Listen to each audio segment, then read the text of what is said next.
Ya, isu perdagangan dunia kembali diguncangkan dengan kesepakatan yang dimainkan oleh Presiden Amerika Serikat Donald Trump yang kali ini menggandeng Vietnam. Namun yang menjadi sorotan bukan hanya dengan siapa Amerika Serikat membuat kesepakatan, melainkan siapa yang sebenarnya menjadi target di balik kesepakatan ini. Mari kita membedahnya bersama-sama. Ya, Presiden Amerika Serikat Donald Trump ini menandatangani kerjasama dagang dua tingkat dengan Vietnam, di mana dikenakan tarif 20% untuk barang asli Vietnam dan dikenakan tarif 40% untuk barang yang dianggap hanya sebagai transit via Vietnam, begitu ya. Jadi memang karena meskipun asalnya dari Cina begitu, dan memang langkah yang secara langsung seperti menyasar taktik China ini untuk mengakali tarif Amerika. Nah, kenapa bisa seperti itu? Karena memang sejak perang dagang pertama pada tahun 2018 ini, di mana periode pertama Trump, memang banyak pabrik-pabrik dari negara China ini pindah ke Asia Tenggara termasuk ke Vietnam. Nah, masalahnya ini adalah di perbedaan antara produk buatan Vietnam dan produk titipan asal Cina yang memang sering sulit dibedakan. Dan bisa dibilang ini sangat mengecoh Amerika Serikat. Dan hasilnya apa? Banyak produk seperti AirPods misalnya, ataupun smartphone yang dikirimkan ke Amerika, ini sebenarnya dirakit di Vietnam dengan komponen dari China. Dan itu sebenarnya sah secara hukum. Nah, namun hingga kini pihak Washington ini masih menggodok kerangka kerja untuk menentukan mana sebenarnya barang yang asli buatan Vietnam dan mana yang hanya dititip jualkan melalui Vietnam. Selanjutnya, kita lihat reaksi dari China sendiri. Tidak lama setelah Presiden Trump mengumumkan kesepakatan dagang baru dengan Vietnam, ini China langsung memberikan peringatan keras begitu. Kementerian Luar Negeri Cina ini bilang kerjasama dagang apapun nggak boleh mengorbankan pihak ketiga. Maksudnya apa? Ini jelas sekali ya, karena memang arahnya tidak boleh merugikan China. Jadi China ini merasa kesepakatan baru tadi, yaitu tarif 40% untuk barang-barang transit di Vietnam, ini seperti membidik produk buatan Cina yang sepertinya hanya numpang lewat saja begitu ya, atau praktik yang dikenal sebagai transshipping atau origin washing, yang sebenarnya seperti yang saya umumkan tadi, ini juga sebenarnya praktek yang sah secara hukum. Dan Kementerian Perdagangan China ini juga tegas, mereka menolak tarif. Mereka sangat menolak tarif yang merugikan kepentingan nasional. Statementnya ini sangat jelas, bisa dilihat.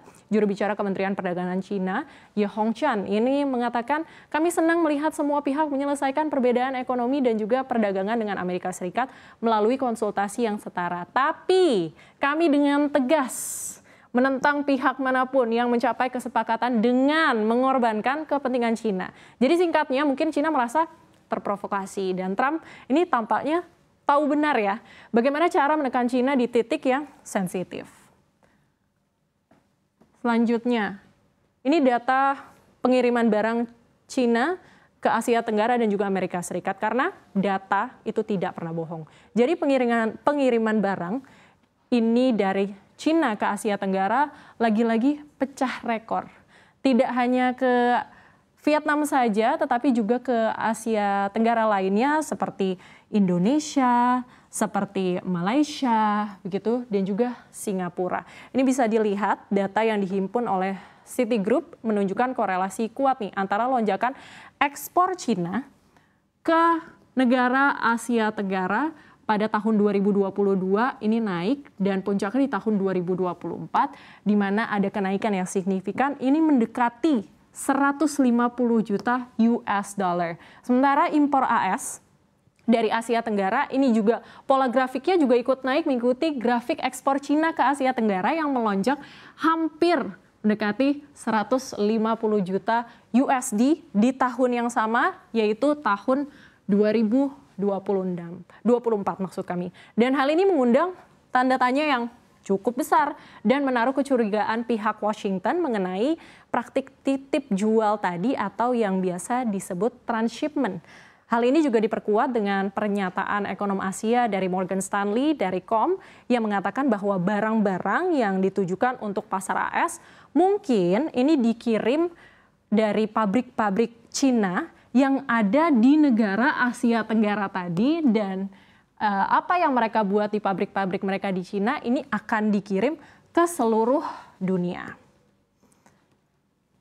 Selanjutnya, isu transshipping di Vietnam sebelumnya memang sudah terendus oleh Peter Navarro, penasihat perdagangan Trump. Ia sudah menaruh curiga sejak dulu, bahkan dalam sebuah wawancara dengan media asing yang menyebut Vietnam ini sebagai koloni komunis Cina. Namun ternyata praktik transshipment tidak hanya terjadi di Vietnam. Setelah Trump mengumumkan tarif hari pembebasan pada 2 April lalu, berdasarkan pemberitaan dari DH Malaysia, produsen garmen di Indonesia ini langsung mendapat seperti panggilan.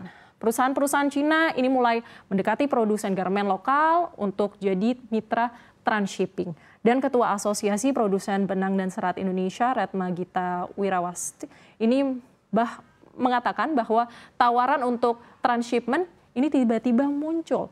Ini skemanya sangat jelas ya sebenarnya untuk transshipping atau transshipment ini. Jadi produk Cina, barang dari Cina ini masuk ke Indonesia atau negara Asia Tenggara lainnya, lalu dikemas ulang atau repacking dan mendapat sertifikat Made in Indonesia atau Made in negara Asia Tenggara yang lain, lalu dikirim lagi ke Amerika Serikat. Nah hasilnya apa? Jadi barang yang dikirim ke AS ini hanya kena tarif 10%, bukan 50%.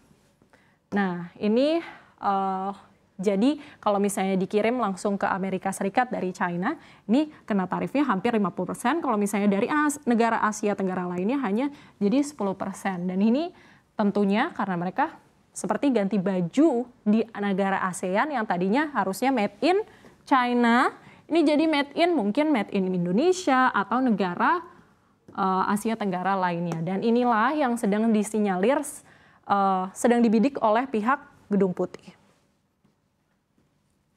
Selanjutnya, jadi sebenarnya siapa sih yang untung dan siapa yang bisa kena batu dari kesepakatan Amerika Serikat dan Vietnam ini? Mari kita lihat komentar para analis mengenai hal ini. Jadi menurut Frederick Newman, Chief Asia Economist HSBC, kesepakatan AS dan Vietnam ini bisa jadi pemicu gelombang baru perang dagang. Jadi kalau Amerika Serikat betul-betul mau batasi barang Cina yang masuk via negara ketiga. Selanjutnya ada juga dari Adam Stikov dari American Chamber di Hanoi. Ini Vietnam bergerak cepat, amankan deal sebelum tenggat sehingga bisa menghindar dari tarif tinggi seperti Jepang. Tapi perjuangan ini belum selesai karena memang kunci sebenarnya ada di penerapan bea 40% buat produk transshipping yang ditegakkan. Lalu sebenarnya kesepakatan ini bisa dijalankan tidak ya? Karena sebenarnya ini tergantung seberapa ketat pengawasan terhadap transshipment. Nah, disinilah Cina tidak gentar. Jadi Brian Wong, profesor dari Universitas Hong Kong, mengatakan bahwa Amerika ini akan sulit untuk mengawasi transshipment karena memang perdagangan global itu sangat kompleks dan perusahaan bisa dengan mudah memanipulasi aturan. Jadi dunia dagang kesimpulannya sudah masuk era baru, yaitu tarif semakin dipengaruhi oleh politik, asal muasal barang ini semakin dipertanyakan.